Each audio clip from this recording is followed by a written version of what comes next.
최지호 형제가 하나님 말씀 봉독하겠습니다.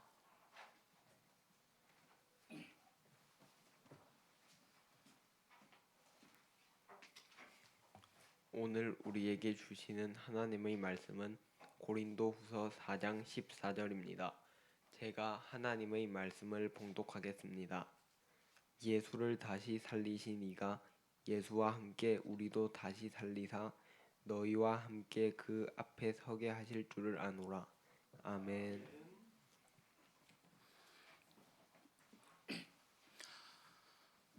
제가 예수를 믿은 지 한 40년 가까이 되어 갑니다.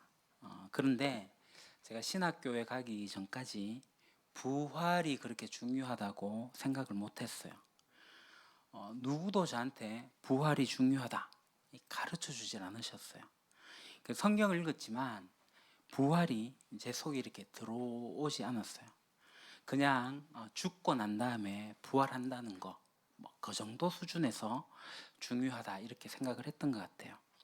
근데 성경을 읽으면서 이 바울을 다시 보게 되고 그러면서 놀라기 시작했어요. 부활이 없이는 바울이 존재할 수 없겠구나. 바울의 삶이 존재하지 않아요. 바울만 그런 게 아니죠. 사도 요한도 그렇고 사도 베드로도 그렇고 야고보도 그렇고요. 그러니까 부활이라는 주제가 성경을 쓴 모든 사람에게 그토록 중요하다, 매우 중요하다는 것을 알게 됐습니다. 죽고 난 다음에 천국 가는 거, 그것으로서가 아니라 오늘의 삶에 영향을 끼치는 것으로서의 부활 말입니다.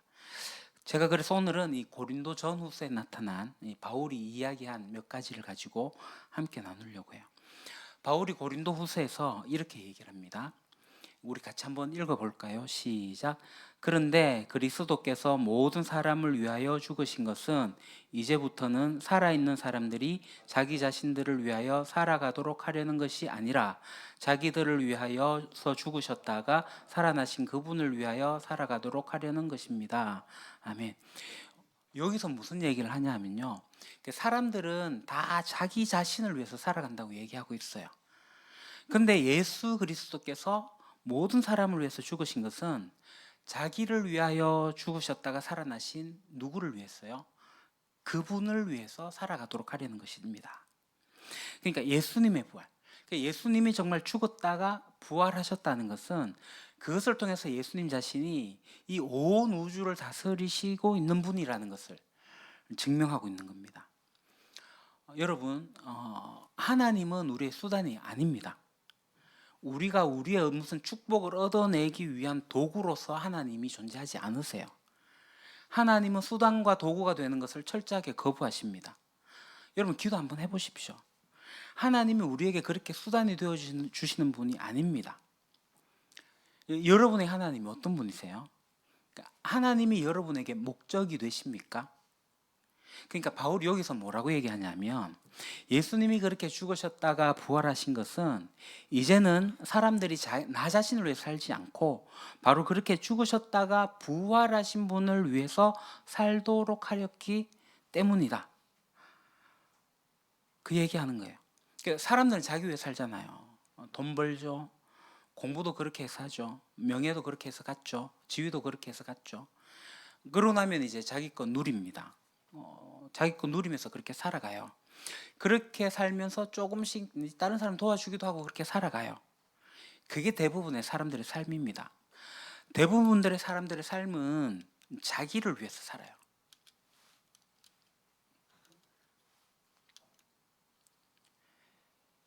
바울이 지금 무슨 이야기하고 있냐면, 예수님이 부활하셨기 때문에 이제는 사람들이 그 부활한 사실을 알게 되면, 예수님이 부활하셨다는 사실을 알게 되면 더 이상 자기 자신을 위해서 살 수 없다라고 얘기하는 거예요. 왜냐하면 인생이 자기 중심이 아니라 죽음을 이기고 부활하신 바로 세상의 우주의 주인이신 하나님이 목적이 되어야 된다는 거예요. 그래서 사람들의 삶의 목적이 바뀌는 거예요. 오늘 우리가 한국교회를 바라보면서 왜 안타까워합니까? 기독교의 신앙이 그 복을 받기 위한 수단으로 전락되었기 때문에 그렇습니다. 하나님이라는 분, 예수님이라고 하는 분, 우리가 왜 그분을 열심히 쫓아가냐 하면 지금 내가 급하니까, 지금 내 문제를 어떻게 해결해야 되니까. 물론 그게 나쁜 거 아닙니다. 그거 필요합니다. 그러나 그것 때문에 예수님 하나님을 쫓아간다는 거예요. 그러니까 나를 위해서 예수님이 수단이 되고 하나님이 수단이 되는 거예요. 수단으로 전락해 버렸어요. 그러나 바울이 얘기하는 건 뭐냐면 예수님이 부활하셨다. 이 사실을 정말 믿는다면 하나님이 우리 인간 역사 속에서 이렇게 개입하셔가지고 우리 인간의 삶을 불쌍히 여기시고 스스로 죽으셨다가 부활하셨다는 것을 우리가 정말 믿게 되면 우리의 삶이 목적이 바뀐다는 거예요. 그러니까 이제 하나님이 수단이 아니라 하나님이 목적이 되는 거예요. 그분이 목적이 되는 거예요. 예수가 우리 삶의 목적이 되는 겁니다. 그뿐 아니라 우리의 삶이 이렇게 바뀌고 나니까 이제 이 목적에 투철한 삶을 살아가게 되는 거예요. 고린도전서 15장 32절 우리 이것도 같이 읽읍시다. 시작. 내가 에베소에서 맹수와 싸웠다고 하더라도 인간적인 동기에서 한 것이라면 그것이 나에게 무슨 유익이 되겠습니까? 만일 죽은 사람이 살아나지 못한다면 내일이면 죽을 터이니 먹고 마시자 할 것입니다. 아멘. 여러분, 지금 바울이 에베소에서 맹수와 싸웠다 하는 이것에 대해 가지고 진짜 맹수하고 싸웠는지 아니면 그 에베소에 원형극장이 되게 큰 게 있거든요.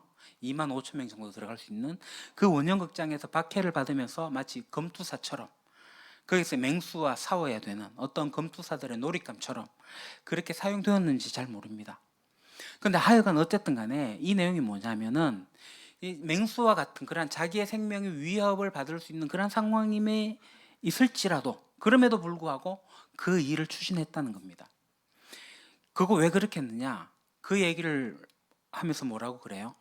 내가 인간적인 동기에 산 것이라면 그것이 나에게 무슨 유익이 되겠습니까? 만일 죽은 사람이 살아나지 못한다면 내일이면 죽을 터이니 먹고 마시자 할 것입니다. 그러니까 만약에 부활이라고 하는 것이 없으면 사람이 죽는 걸로 끝나는 거라면 그냥 먹고 마시자. 나를 위해 살자. 그냥 편하게 살자. 적당히 살자. 뭐 그렇게 복잡하게 살아. 뭐 죽으면 끝나는데 무로 돌아가는데 뭐 선을 추구하기 위해서 왜 바르게 살아야 돼? 바르게 살면 손해봐야 되잖아요. 세상에 왜 그렇게 사니?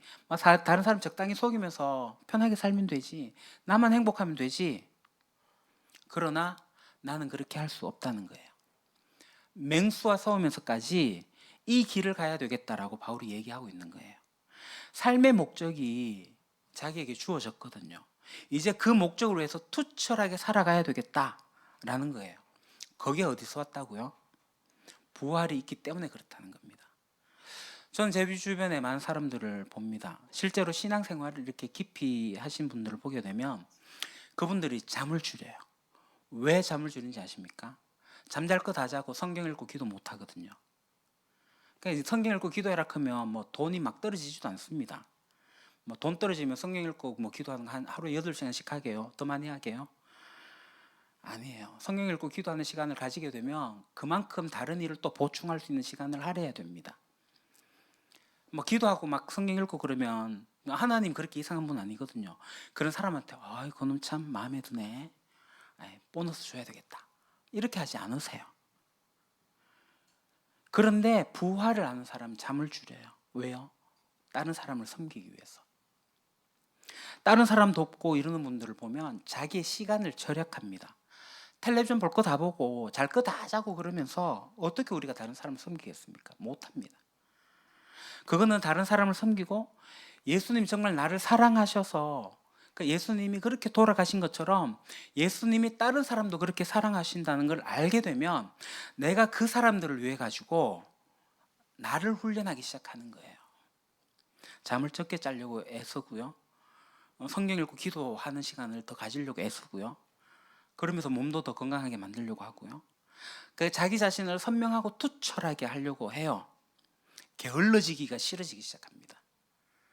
게을러지지 않아요. 게으름으로 가지 않습니다. 그러면 이런 사람들이 대단한 사람들인가? 아니에요. 보통 사람들이 이 부활을 알게 되면 그렇게 살기 시작해요. 왜요? 죽고 끝나는 게 아니기 때문에. 그거 아니까. 그뿐이 아닙니다. 자기 몸을 잘 관리해요. 건강하게 하려고 하죠. 자, 고린도전서 6장 14절 15절 제가 읽겠습니다.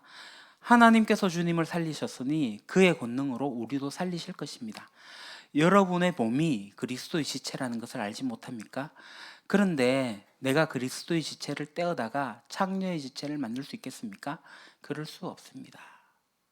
자, 이게 무슨 얘기냐면요. 자, 지금 고린도라는 도시에 있는 교회에 편지를 쓰잖아요.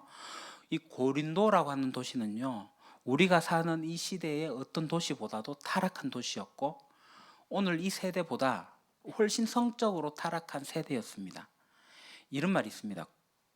코린티아 조마이. 이 원뜻은 고린도 사람처럼 행하라는 말이지만 그 속에 담겨 있는 것은 매춘 행위를 행하다라는 뜻으로 해석이 되어져요. 그래서 고대 그리스의 그 시인, 희극 시인 아리스토파네스가 문란하다라는 말을 사용할 때 이 단어를 썼거든요. 코린티아 조마이. 그러니까 그때 당시에 고린도인들이 쾌락과 향락을 쫓아가요. 완전히 소돔과 고모라와 같이 상업적으로 성적으로 굉장히 타락한 도시가 고린도였습니다. 그 속에 있는 사람들이 그 고린도에 창녀들이 되게 많거든요. 고린도에 신전도 있는데 그 신전에 창녀들이 있었어요. 신전에 가면 성관계 반드시 하게 돼 있어요. 그런 관계를 가지면서 교회 와서 신앙생활을 하고 있는 거예요. 여기서 바울이 무슨 얘기를 하고 있냐면 당신 몸은 부활할 몸입니다. 당신 몸은 여기서 서거지고 없어지는 게 아니라 죽고 난 다음에 다시 부활할 때 가지고 갈 몸입니다. 그 몸 더럽히지 마십시오. 건강한 성관계 가지십시오. 테두리 안에서 성관계 가지십시오. 거기서 누리십시오. 이 테두리 밖으로 나가면 성은 추해집니다. 그 얘기하는 거예요. 그럼 그 얘기하는 것도 어디서 와요? 왜 우리가 도덕적으로 순결하게 살아가야 돼요? 그게 왜 성경에서 그 얘기하냐 하면은 궁극적 원인이 어디 있냐면 우리 몸이 부활할 거기 때문에 그래요. 이 몸 그대로 부활하는 건 아니지만 이 몸이 부활할 거예요. 우리는 몸의 부활을 믿습니다. 물론 새로운 부활체로 입지만 우리 몸으로 입게 돼요. 그래서 몸을 함부로 굴리지 말라는 거예요. 우리가 영혼에까지 가지고 갈 몸이라는 겁니다. 자, 고린도 시대에 교회 안에서 이런 일들이 일어난 거예요. 근친상간 같은 일들이 교회 안에서도 일어났다고요. 그런 심각한 상황에서 지금 바울이 편지를 보내면서 하고 있는 얘기가 그거예요. 몸을 건강하게 잘 다스리라. 고린도후서 1장 9절 10절 제가 읽겠습니다. 우리는 이미 죽음을 선고받은 몸이라고 느꼈습니다. 그렇게 된 것은 우리 자신을 의지하지 않고 죽은 사람을 살리신 하나님을 의지하게 하기 위함이었습니다. 하나님께서는 이렇게 위험한 죽음의 고비에서 우리를 건져주셨고 지금도 건져주십니다. 또 앞으로도 건져주시리라는 희망을 우리는 하나님께 두었습니다. 아멘. 여러분 살다 보면 여러분들이나 저나 정말 죽겠다. 정말 죽었으면 좋겠다. 이렇게 이제 다 끝난 것 같아요. 더 살아서 뭐하나. 뭐 그런 생각이 들 만큼 어려울 때가 있을 겁니다. 그런 거 한 번쯤은 다 경험해 보셨죠? 뭐 경제적으로 돈을 가지고 있어도 그런 게 안 오는 건 아닙니다. 경제적으로 있어도 그렇게 오고요. 경제적인 건 관계없는 부분입니다. 물론 경제적인 것 때문에 그렇게 되기도 하지만 그 바울은 또 다른 이유이긴 하지만 어떤 지경에 이르냐고 했냐면 뭐라고 얘기하냐면 이거예요. 우리는 이미 죽음을 선고받은 몸이라고 느꼈습니다. 이게 무슨 표현이에요? 이제 죽었다. 이제 끝났다. 내 힘으로 더 이상 못한다. 이거 완전히 망가져 버렸구나. 여기서 끝나는구나. 그런 느낌을 가졌다는 거예요. 이런 인생을 우리가 사실 경험을 합니다. 평생에 이런 거 한 번 정도 오면 좋겠지만 이거 여러 번 반복해서 오거든요. 그럴 때 바울이 고백하는 게 뭐예요? 뭐라고 고백합니까? 그렇게 된 것은 우리 자신을 하나 의지하지 않고 죽은 사람을 살리시는 하나님을 의지하게 하기 위함이었습니다. 자, 사도 바울은 자기 힘으로 어떻게 할 수 없는 최악의 상황까지 내려가 봤어요. 인생의 바닥까지 가봤어요. 최악의 역경 속에 가봤어요. 그 역경 속에서 바울이 발견하게 된 것은 더 이상 나의 힘을 의지하지 않고 하나님을 의지해야겠구나. 근데 하나님이 어떤 분이세요? 죽은 사람도 살리시는 하나님. 그 하나님을 내가 의지해야 되겠구나. 그래서 그 바울이 얘기하는 게 뭐예요? 하나님이 이렇게 위험한 죽음의 고비에서 우리를 건져주셨고 과거에도 그랬고 지금도 건져내 주시고 앞으로도 건져내 주실 거라고 하는 희망을 우리는 하나님께 두었습니다. 이게 부활을 믿는, 정말 부활을 믿는 사람들의 무서운 부분입니다. 내가 어떻게 할 수 없는 상황이라는 걸 알아요. 과거에 그런 된 부분들이 있습니다. 그런 것일 수도 있어요. 내가 어떻게 할 수 없는 부분입니다. 그게 나의 부모님이랑 관계될 수도 있고, 나의 직장 동료들과의 관계된 부분일 수도 있고, 나의 경제적인 부분과 관계되어지고 막 다가오는 고통들이 있습니다. 여러분 어떻게 하시겠습니까? 내가 손들 수가 없어요. 사도 바울은 사형 선고를 받은 것 같다. 사회적으로 당한 어떤 불이익 때문에 여러분들이 완전히 궁지에 몰려있게 될 때 여러분 어떻게 하시겠어요? 다 끝이다 라고 생각되지 않습니까? 근데 만약에 부활을 정말 믿는 사람들은 뭐라고 얘기한다고요? 죽은 사람도 살리시는 하나님. 더 이상 나를 의지하지 않고 누구를 의지해요? 바로 하나님을 의지한다는 것을 배운다고 얘기를 합니다. 이건 무서운 거예요. 무슨 파워가 나오는 거예요. 그리스도인들이 이런 파워를 가지고 있는 거예요. 사람들이 좌절하지 않습니다. 절망하지 않습니다. 거기서 기다립니다. 이게 부활의 소망을 가진 사람들입니다. 이것이 꼭 이런 역경만 얘기하는 게 아니에요. 일상생활에서도 마찬가지입니다. 여러분들 가운데서 우리 교회에서 직분자라든지 다른 사람들을 섬기는 분들을 보게 되면 일을 하다 보면 참 힘들잖아요. 저도 그래요. 저도 시간이 모자르고 체력이 못 따라간다는 걸 느껴요. 어떤 때는 내가 이렇게 해서 무슨 도움이 될까라는 생각이 들 정도로 지칠 때도 있습니다. 제가 마른 가지가 된 것 같은 그런 느낌이 들 때도 있어요. 그러면 그때 우리가 뭘 의지합니까? 내 속에 아무런 에너지가 없고 어떤 동기도 없고 지쳐 있는데 정말이지 마른 지푸라기와 같은 그런 존재인데도 소생시킬 수 있는 하나님, 그 하나님을 의지하는 걸 이제 배워나가기 시작하는 거예요. 여러분 어떻게 생각하실지 모르지만 제가 뭐 이렇게 설교 준비해가지고 우리 교인들 오늘 한 방 먹이겠네, 이 교인들을 듣고 나서 이거 설교 듣고 감동받을 거야, 제가 그런 생각할 거라고 생각하십니까? 실제로 그렇지 않습니다. 저는 꼭 지푸라기 같아요. 이거 가지고 사람들 어떻게 변화시키고 도와줄 수 있을까, 그런 생각이 들기도 해요. 그러면서도 한참 부끄러운데 왜 제가 여기 서 있는 줄 아세요? 지푸라기 같지만 하나님이 죽어있는 자도 살리시는 그 하나님이 저를 쓰실 수 있다라고 생각하기 때문에 이 자리에 감히 서 있는 겁니다. 실제로 우리의 삶이 다 그래요. 우리가 뭔가 만들어가지고 내가 하나님을 위해서 뭔가 해드릴 수 있겠다라고 생각하는 사람들은 신앙이 뭔지도 모르는 사람입니다. 그러나 하나님이 죽은 자를 살릴 수 있는 분이 우리같이 부족하고 평범한 사람들을 쓰신다는 거예요. 그게 제 소망입니다. 그게 제 부활의 소망입니다. 제 부활의 능력입니다. 하찮은 존재를 감히 이렇게라도 쓰시고 계신 하나님, 거저 감사할 따름입니다. 마지막입니다. 고린도후서 4장 14절 오늘 본문인데요. 같이 읽겠습니다. 주 예수를 살리신 분이 예수와 함께 우리도 살리시고 여러분과 함께 세워주시리라는 것을 우리는 알고 있습니다. 아멘. 이건 배경을 좀 이해하셔야 되는데요. 고린도에 있는 사람들은 바울이 생기기도 참 못생겼고 기적도 전혀 일으키지 않고 그러다 보니까 당신 정말 사도 맞아? 가짜 아니야? 이렇게 판단하고 의심을 했습니다. 그리고 그 당시에 이제 다른 교사들이 오거든요. 그 사람들은 막 기적도 행하고 막 이러니까 이 다른 교사들이 막 높아진 거예요. 그래서 바울이 그런 엉터리들에게 속지 마라, 그러면서 이제 편지를 썼는데요. 한 5개 정도 썼습니다. 우리가 가지고 있는 고린도전서, 후서 2개밖에 없지만 고린도 후서에 이런 얘기가 나와요. 이때 바울이 무슨 얘기를 하면, 너희들이 나를 그렇게 안 믿고 내가 너희를 위해서 정말 애쓰고 있는데, 고생하고 정말 기도하고 눈물 흘리고 있는데, 그래 너가 그거 몰라도 좋아. 그러면서 하는 말이, 주 예수를 살리신 분이 예수와 함께 우리도 살리실 거고, 그뿐 아니라 여러분과 함께 그 앞에 세울 것을 우리는 알고 있습니다. 무슨 얘기인지 아세요?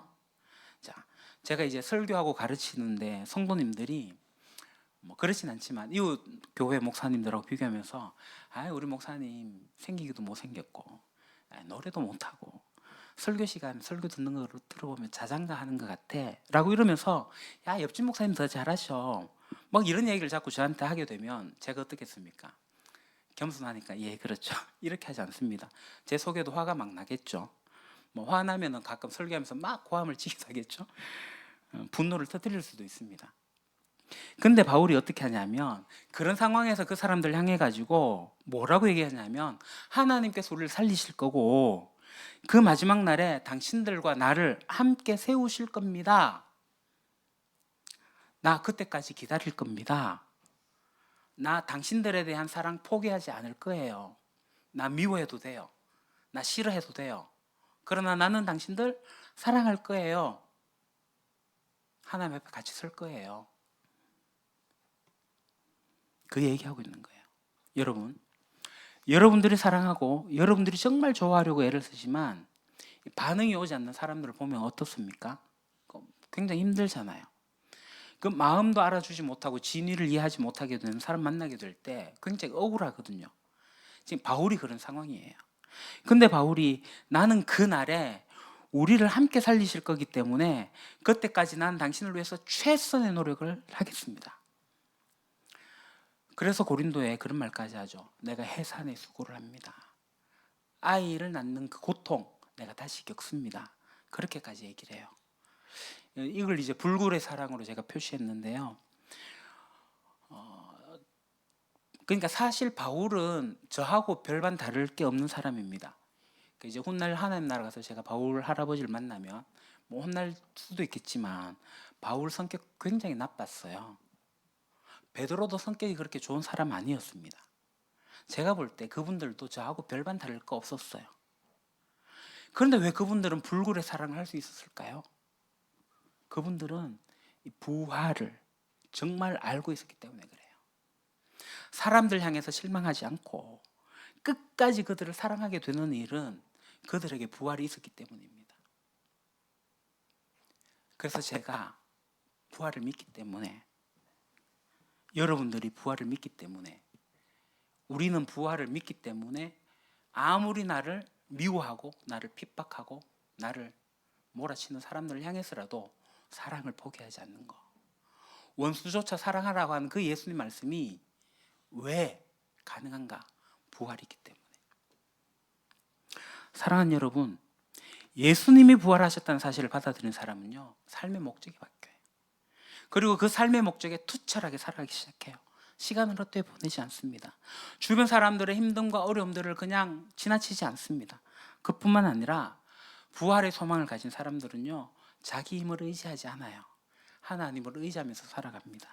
또한 나를 미워한 사람도 용납하고 나의 원수조차도 용서하고 정말이지 불굴의 사랑을 하게 됩니다.